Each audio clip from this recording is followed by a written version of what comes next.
सामाजिक, राजनीतिक, आध्यात्मिक भिन्न भिन्न जीवन के महानुभावों ने जो भाव व्यक्त किए हैं, मैं उसमें अपना स्वर मिलाता हूं।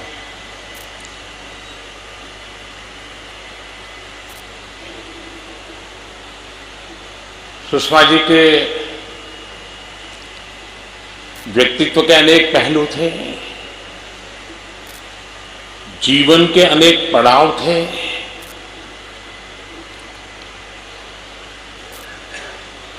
और हम भारतीय जनता पार्टी के कार्यकर्ता के रूप में एक अनन्य निकट साथी के रूप में काम करते करते अनगिनत अनुभवों, घटनाओं, उसके हम जीवंत साक्षी हैं।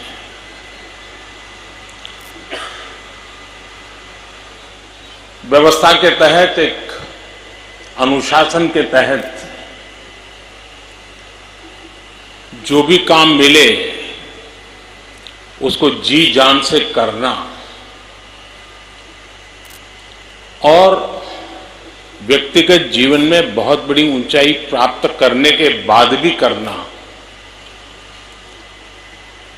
जो भी अपने आप को कार्यकर्ता मानते हैं उन सब के लिए इससे बड़ी कोई प्रेरणा नहीं हो सकती है जो सुषमा जी के जीवन में हमने अनुभव किया है। इस बार जब उन्होंने लोकसभा चुनाव न लड़ने का फैसला किया, एक बार पहले भी ऐसा फैसला किया था,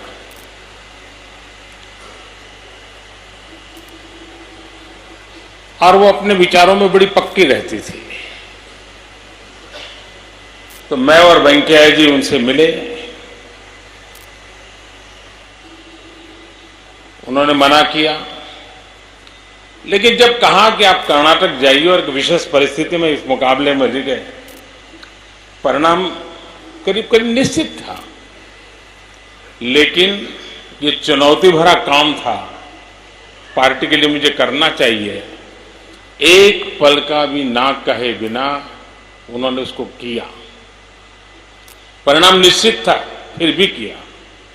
इस बार मैं उनको बहुत समझाता रहता था कि आप चिंता मत कीजिए, हम सब संभाल लेंगे, आप एक बार।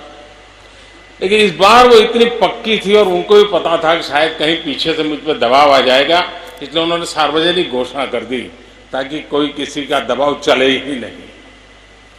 यानी वो अपने विचारों की पक्की भी थी और उसके अनुरूप जीने का प्रयास भी करती थी। आमतौर पर हम देखते हैं कि कोई मंत्री या कोई सांसद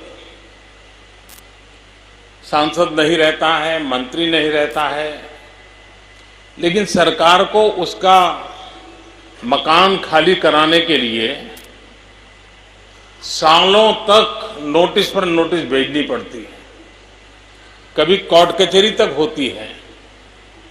सुषमा जी ने एक प्रकार से सब कुछ समेटने का तय ही कर लिया था। चुनाव नतीजे आए, उनका दायित्व पूरा हुआ, पहला काम किया, मकान खाली करके अपने निजी निवास स्थान पर वो पहुंच गई। सार्वजनिक जीवन में ये सब चीजें बहुत कुछ कह जाती है। सुषमा जी का भाषण प्रभावी होता था, इतना ही नहीं है, प्रेरक भी होता था। सुषमा जी की वक्तृत्व में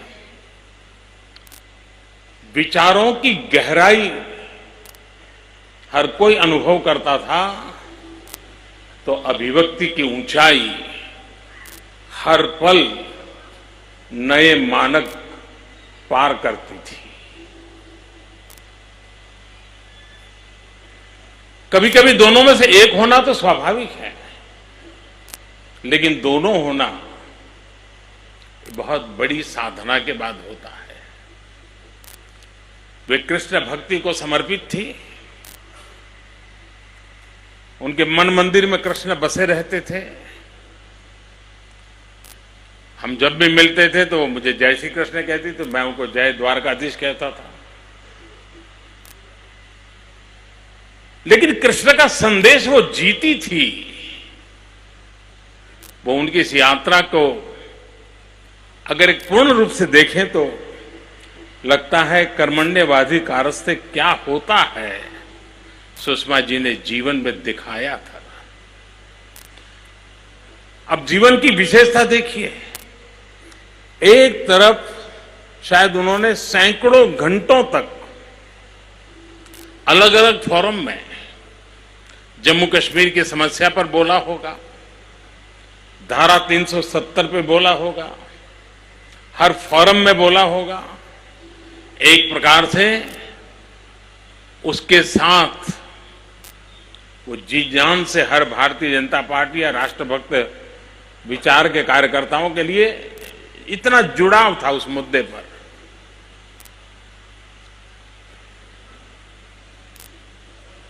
जब जीवन का इतना बड़ा सपना पूरा हो, लक्ष्य पूरा हो और खुशी समाती न हो, सुषमा जी के जाने के बाद जब मैं बांसुरी से मिला तो बांसुरी ने मुझे कहा कि इतनी खुशी खुशी वो गई हैं जिसकी शायद कोई कल्पना कर सकता है। यानी एक प्रकार से उमंग से भरा हुआ मन उसका नाच रहा था और उस खुशी में ही, उस खुशी के पल को जीते जीते वो श्री कृष्ण के चरणों में पहुंच गई।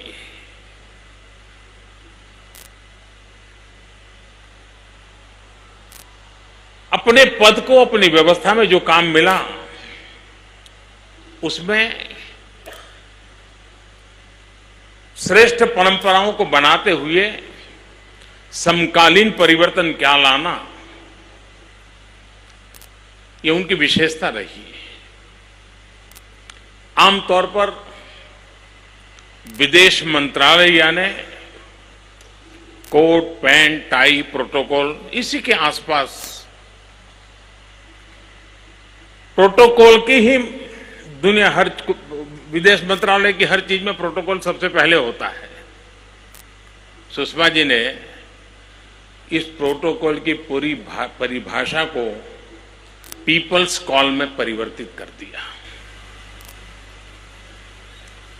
वसुधैव कुटुंबकम विदेश मंत्रालय कैसे सिद्ध कर सकता है, उन्होंने विश्व भर में फैले हुए भारतीय समुदाय के माध्यम से उनके साथ उस निकटता को जोड़ करके, उनके सुख दुख का साथी हिंदुस्तान है, उसके पासपोर्ट का रंग कोई भी क्यों न हो, उसकी रगों में अगर हिंदुस्तानी खून है तो वो मेरा है, उसके सुख दुख, उसकी समस्या ये मेरी समस्या है। ये पूरे विदेश मंत्रालय के चरित्र में परिवर्तन लाना बहुत बड़ा काम था और इतने कम समय में वो परिवर्तन लाई।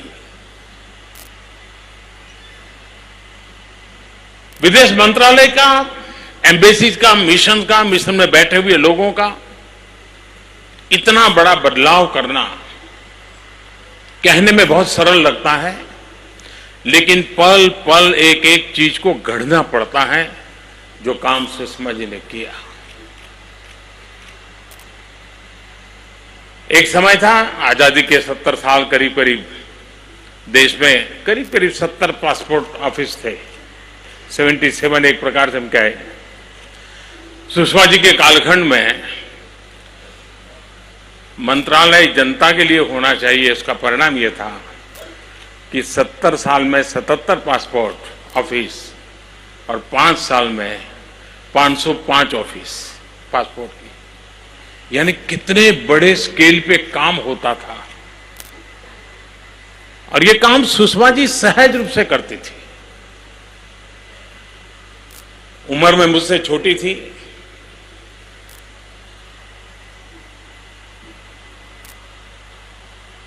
शारीरिक मर्यादाओं से वो जूझती भी रहती थी, जिम्मेवारियां निभाती भी रहती थी।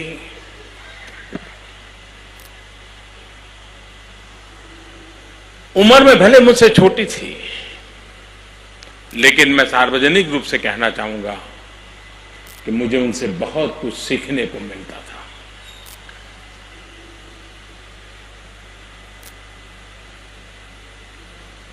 विदेश मंत्रालय की कुछ परंपराएं बहुत उत्तम प्रकार की परंपराएं हैं। मैं नया नया था, यूनाइटेड नेशंस में मेरा भाषण होना था, पहली बार जा रहा था। सुषमा जी पहले पहुंची थी और जैसा मेरा स्वभाव रहता है कि मैं बैक टू बैक काम करने की आदत रखता हूं, तो मैं पहुंचा तो वहीं गेट पे वो रिसीव करने के लिए खड़ी थी। तो मैंने कहा चलो अपन अभी बैठ लेते हैं, कल सुबह मुझे बोलना है, बताइए क्या करना है। तो सुषमा जी ने पूछा आपकी स्पीच? मैंने कहा बोल देंगे, चले जाएंगे, क्या है। वो क्या ऐसा नहीं होता है भाई, ये दुनिया में भारत की बात करनी होती है, आप अपनी मनमर्जी से नहीं बोल रहे। मैं प्रधानमंत्री था, वो मेरी विदेश मंत्रालय को संभालने वाली मेरी साथी मंत्री वो किसी कह रही अरे भाई ऐसा नहीं होता है। तो मैंने कहा भाई मैं तो कभी न लिखता हूं और लिखने करके पढ़ना मेरे लिए बड़ा मुश्किल होता है, मैं अपना बोल लूंगा। उन्होंने कहा जी नहीं, रात को ही मेरे से, मैं इतना ट्रैवलिंग करके गया था, मेरे नवरात्रि के उपवास चल रहे थे, रात को ही वो भी बैठी, आप बोलिए, विचार बोलिए, आप क्या कहना चाहते हैं, हम उसको लिखते हैं। सबने लिखा, ड्राफ्ट स्पीच रात को ही तैयार हुई, सुबह मैंने उसको देख लिया। उनका बड़ा आग्रह था कि आप कितने ही अच्छे वक्ता क्यों न हो, आपके विचारों में कितने ही साध्यता क्यों न हो, लेकिन कुछ फॉर्म होते हैं जिसकी अपनी मर्यादाएं होती हैं और जो आवश्यक होती हैं। ये सुषमा जी ने मुझे पहला ही सबक सिखा दिया था। कहने का तात्पर्य यह है कि एक साथी के पास ये हौसला होता है कि आपसे जिम्मेवारी कोई भी हो, लेकिन जो आवश्यक है उसको बेरोक टोक कहना चाहिए। सुषमा जी की एक विशेषता, यहां कोई लोग बोलने की हिम्मत नहीं कर रहे हैं शायद, वे मृदु थी, वो नम्र थी, वो ममता से भरी थी, सब था, लेकिन कभी कभी उनकी जबान में पक्का हरियाणवी टच भी रहता था। हरियाणवी टच के साथ बात को फटाक से कहना और उसमें टच से मस न होना भीतर से कन्विक्शन के रूप में प्रकट होता था। ये उनकी एक विशेषता थी और ये सार्वजनिक जीवन में बहुत कम होता है। गुड़ी गुड़ी बात करने वाले लोग बहुत मिल जाते हैं, लेकिन जब जरूरत पड़े तो कठोरता पूर्वक चीज को रखना और तब मेरे लिए कौन क्या सोचेगा उसकी चिंता करने के बजाय इस समय अगर गलत निर्णय हो गया तो नुकसान होगा, मुझे इस गलत निर्णय से बचाना चाहिए, पार्टी को बचाना चाहिए, साथियों को बचाना चाहिए, परिस्थिति को संभालना चाहिए। इस जिम्मेवारी को निभाने के लिए कभी हरियाणवी भाषा का भरपूर उपयोग करना पड़े तो कभी संकोच नहीं करती थी। विविधताओं से भरा व्यक्तित्व था। जिम्मेवारियों को निभाने के लिए अपने आप को कसना, अपने आप को हमेशा एक कार्यकर्ता के रूप में समर्पित भाव से कार्य करता रहना, एक उत्तम कार्यकर्ता के रूप में, एक श्रेष्ठ साथी के रूप में बहुत कुछ देकर के गई है, बहुत कुछ छोड़ करके गई है। सुषमा जी नहीं है, विरासत और अमानत हमें दे के गई है। उस विरासत और अमानत को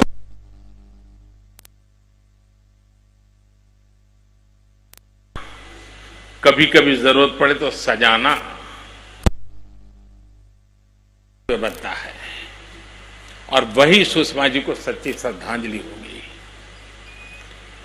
सुषमा जी की जो ताकत थी उसकी कुछ झलक मैंने बांसुरी में अनुभव की। जिस प्रकार से सुषमा जी गई, उस पल को संभालना बहुत मुश्किल काम मैं मानता हूं,